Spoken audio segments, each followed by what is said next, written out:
and let us all do we can to build a better future. Everyone, today is World Press Freedom Day. I feel free on YouTube. Please don't hurt us, Susan. We're trying to be good. You know what? Freedom. Hold on, right here. There we go. That's what we think right now, because we don't live in a true free. The whole idea of a happy World Free Press Day. I mean, I've been saying it sarcastically because, again, whistleblowers are still at risk. Independent media is being censored. When you have people like Convo Couch, Ford Fisher, Status Quo, who are reporting on the January 6th riot that was happening, their footage gets taken down, but yet CNN gets to use that same kind of BS too. Hey, that's called freedom. But hey, everyone, we don't have a true free press. First phase, let's pull up that article. There's a video I want you to play in there. It's going to be a short minute and a half video, and then I'll be going over that right there. Here, before we play it, again, CNN is making the case for trusting an anonymous source echo chamber despite a steady stream of fake news. And I just want to announce an equally valid usefulness of CNN. eHeller's letting us know that it's also Chocolate Custard Day. So. Okay. There we go. There we go. All right. Well, let's play this first video. I appreciate the retractions, but how can major national papers confirm something with sources and still report fake news? What's the answer? Well, let's be clear, Brian. These aren't fake sources like Herring is saying. In fact, the news organizations, they know, like you said, exactly who these anonymous sources are.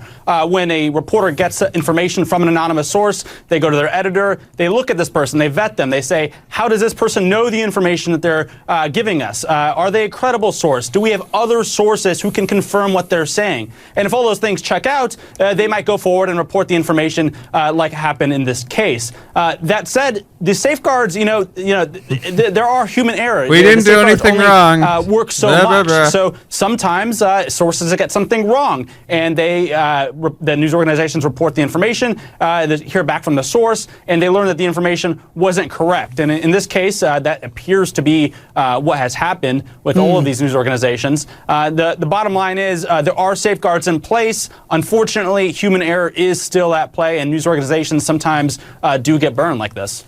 I always say that the big dividing line in media. Quick comment.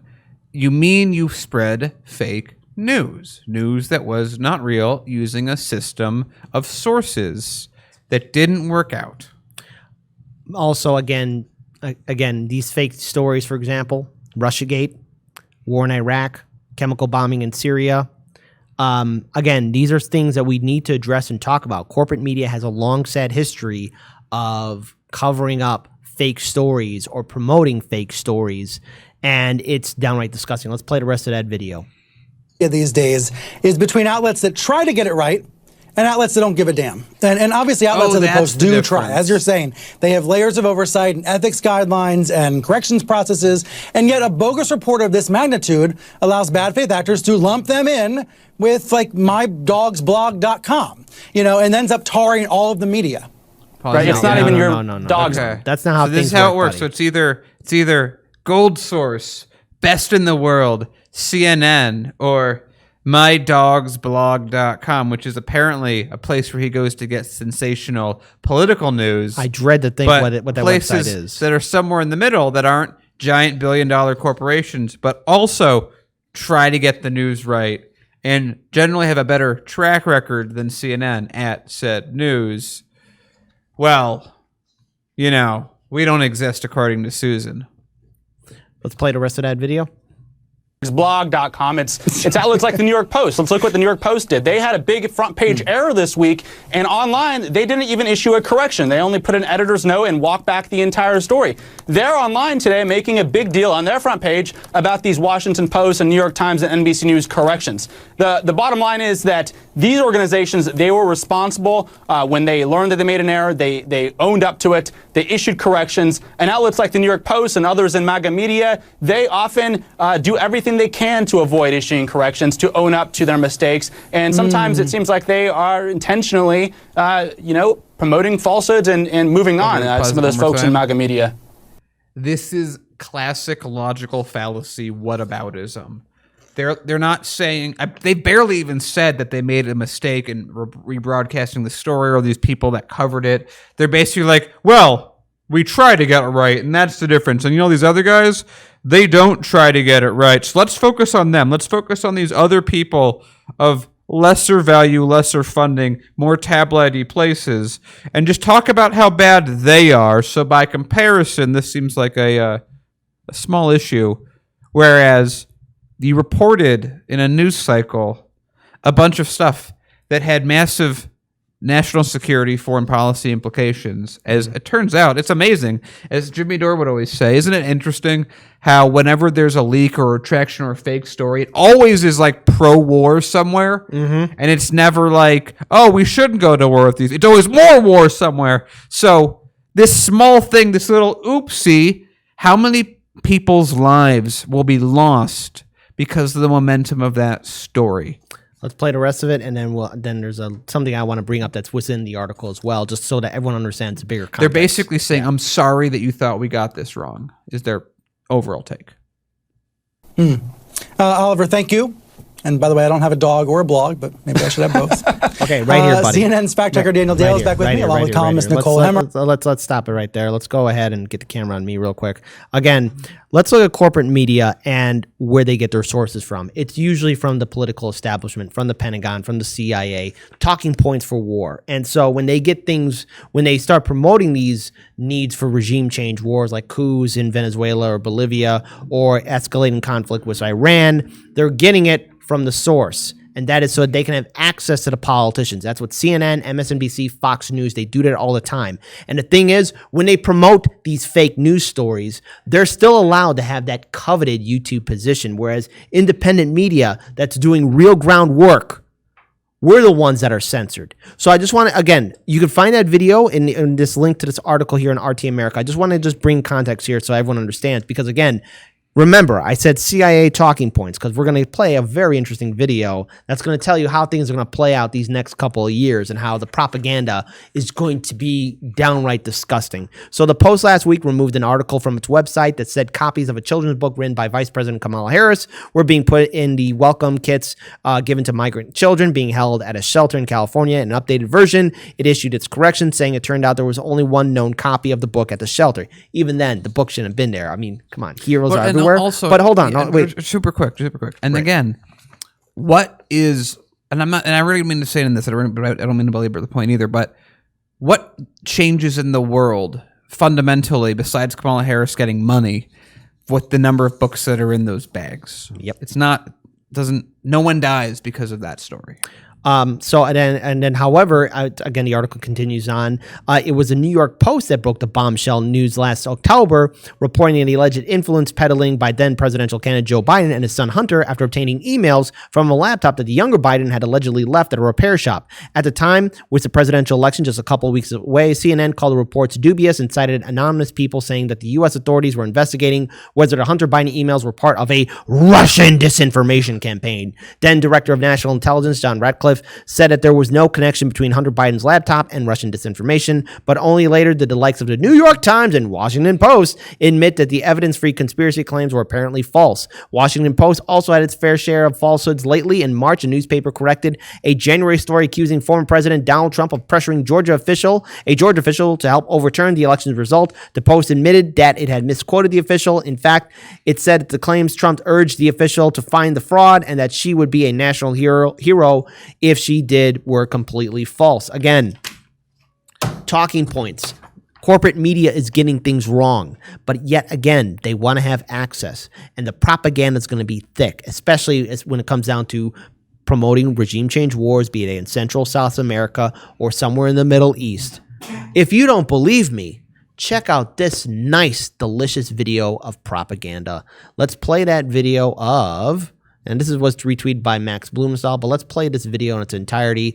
Again, it might be vomit-inducing, so Daniel, I'm going to give you a very special privilege of using a delegate vote of when you say, "Hey, all right, I've heard enough." Because everyone, this is what I mean by when I say I've really hated identity These are the politics. people that are the sources of the people in the news doing a thing to show how good they are. And this is the hypocrisy. This is the nail in the coffin to identity politics. Well done.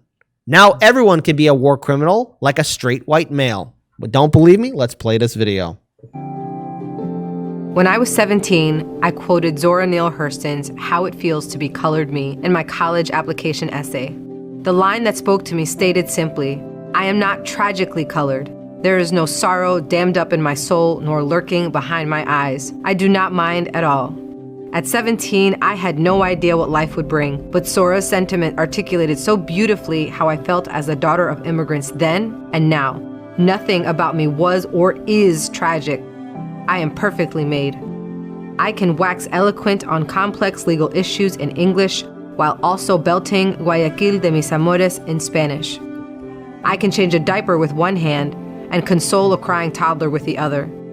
I am a woman of color. I am a mom. I am a cisgender millennial who's been diagnosed with generalized anxiety disorder. I am intersectional, but my existence is not a box-checking exercise. Okay, we pause just for a second. I am a walking Okay, we're about halfway through this video. This is the CIA talking about the CIA. And this is where the media gets its information from, This is too. where the media gets information from. Number one I am important. still waiting for the CIA to talk about the CIA. Let's continue a little more. declaration. A woman whose inflection does not rise at the end of her sentences, pause it. suggesting that Pause a it. question has This been is perfect. Thank you, Calamity. This is perfect. This is woke imperialism. That's brilliant. Give that man something wonderful. Okay, let's keep playing. Oh, wow. asked. I did not sneak into CIA. My employment was not and is not the result of a fluke or slip through the cracks. I earned my way in, and I earned my way up the ranks of this organization. I am educated, qualified, and competent, and sometimes I struggle. I struggle feeling like I could do more, I think be it's more enough. to my two We got to the sons. CIA part. I'm happy with this. I'm using my delegate vote. Okay, so I just want to point out a couple things. First of all, can anyone tell me how many people like her are in the CIA? I want to know as a matter of percentage. I know that might be a hard number to come by, but as far as I'm aware, until someone proves me wrong, it's like, we need one woman that's like not white. Oh crap. Johnson, do we have someone? We have her. Okay, you're gonna be doing. I don't believe. I mean, I'm happy to be proven wrong. I'm happy to know that the CIA blows up all countries using interracial finger button presses or however you want to say it, or whatever groups you want to do. The truth is, it doesn't matter if you're a single Hispanic mom or a straight white male, any other demographic. Blowing up a family with a Predator drone is still blowing up a family with a Predator drone. Overthrowing a democratic country because they're not giving you a good price on a commodity that you would really like to get is still overthrowing a democratic country because they're not selling you stuff at a price you want to get. I don't care who's in the CIA, the identity of that individual. It's still the CIA. Right. They still do the work the CIA does, and they still overthrow about one country every year. All they're trying to do is expand their recruiting pool and get people to go, I too can blow up people from my home country and destabilize them so that I can get a smartphone at a cheaper price. I can aspire to that. That's what this is. Everything about this speech, you could read it in a blog from any person across the U.S. Yep. This is nothing. It not only is that, but again, on today on World Press Freedom Day, there's one heroic whistleblower that is somewhere in the European hemisphere whose rights are still being taken away from him, so he still can't be with his loved ones. There are still whistleblowers that are still being prosecuted because they had the courage to step up against the establishment. There's an individual in Russia somewhere that is still on exile because he had the audacity to tell us that we're all being spied in on. And the reason why I have to be very careful how I word this is because, again, YouTube and its blind attack dog is also censoring free speech. And again, it's the CIA and other large surveillance program systems and groups that are continuing to silence whistleblowers and silence the press. But will corporate media ever talk about this? All they're going to do is, I'm going to quote Ware Pilgrim on this, yes, the nation queen, because that's the thing. Now everyone identity politics. This is the nail in the coffin, and identity politics is right now also going to be killing independent media, because if there's going to be an independent media, like be it Gray Zone or Hard Lens Media or Convo Couch or Mint Press News or RT, oh my God, controversial statement there. If you're going to be critical of her, you know what people are going to say, especially corporate media and identity politics supporters, what they'll say? Oh, you're being racist, sexist, misogynist. You're being all these horrible things, even though like now, hey, everyone, I don't care whether you worship Buddha or Allah, whether you're black, brown, or white, or whoever. I don't care what generation you're part of. Now you can be a war criminal. I just thought of this. The CIA And silence the press. CIA has to have like children daycare where it's like, Yep. Here we learned to waterboard. Oh my God. We waterboard with the whole family, and we waterboard the whole family. Now, hold on. Now, why is this all important? Because again, 3 different stories, but the bigger picture is the freedom of press is at risk. Now, I have to just run through this story because again, we're running short on time, but I want to pull up this article here. The Biden team may partner with private firms to surveil suspected domestic terrorists online.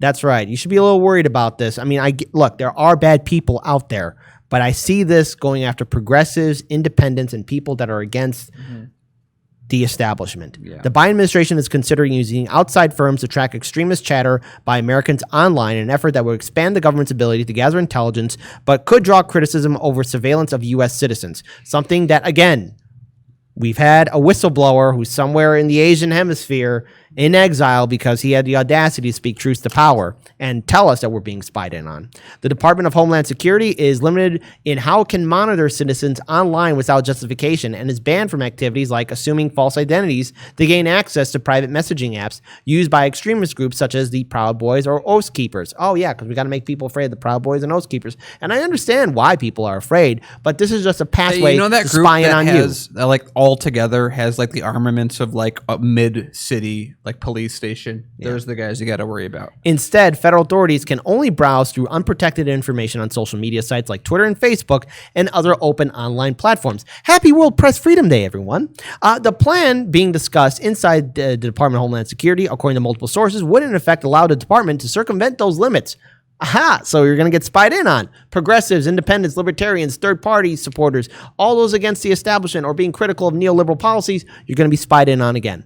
A source familiar with the effort said it would not only, that it's not about decrypting data, but rather using outside entities who can legally access these private groups to gather large amounts of information that can help DHS identify key narratives as they emerge. By partnering with these research firms who have been more visible in this space, the DHS can produce information that would likely be beneficial to both it and the FBI, which can't monitor U.S. citizens in this way, bullshit, without first getting a warrant or having the pretext of an ongoing investigation. Until we figure out the program they're using to do it, and then they're going to be like, oops, and then change it to something else. Everyone, hold on. You're going to laugh at this final sentence. The CIA and NSA are also limited on collecting intelligence domestically.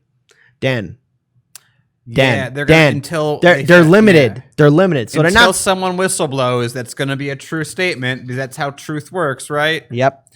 It would, however, involve empowering a unit at DHS that's already under fierce scrutiny for its bungled handling of the Portland riots last summer, an episode that included collecting intelligence reports on journalists and unmasking private citizens, according to a source familiar with a recent internal report on the matter. That leaves the Biden administration, a Democratic administration that this is happening under, with a key question: how to address mistakes made during the Trump administration and Obama. Sorry, I had to put that type and fix that in there because this is a CNN article.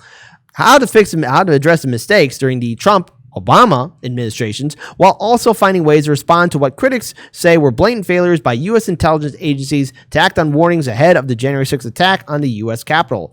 Again, just going a little bit further into this article, what this is basically a fluff piece for the Department of Homeland Security to get increased powers to spy in on U.S. citizens, go after journalists, go after independent media. So when me and Daniel do jokes saying, hey, Hard Lens Media might be Thanos off of YouTube, as well as any other of your favorite content creators. And I'm not just not talking about independent media. I'm talking about all content creators.